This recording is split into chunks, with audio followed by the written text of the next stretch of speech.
Hi mga kabans and welcome to Vans Daily Life. So ngayon pala no ay nandito tayo sa kabundukan no. So bali ang ginagawa ko ngayon ay naghahawol ng kahoy na ginabas no. So tabla.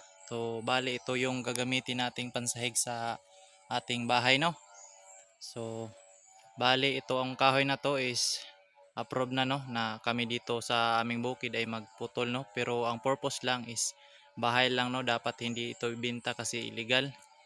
So tara mga kabans no, hahakutin ko na itong tabla na ito. So itong hawak-hawak ko.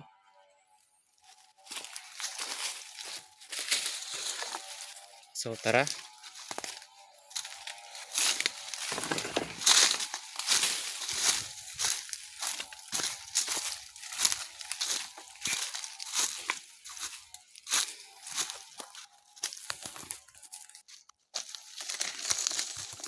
So ayan, dito lang muna natin ilalagay ng mga kabans. Tandahanin lang natin. So ayan na mga kabans no. So pangalawa ko na pala itong hakot no.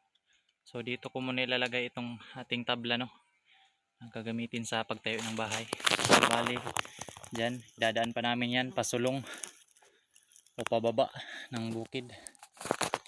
So yun lamang no, ang update sa araw na to mga kabans. So kung bago ka pa lang dito sa aking YouTube channel no, huwag kalimutang mag-like, comment, subscribe at share na rin, at i-click na rin ang notification bell para always updated sa ating mga future videos. So hanggang sa muli no mga kabans sa ating susunod na adventure. So maraming salamat nga pala sa panonood.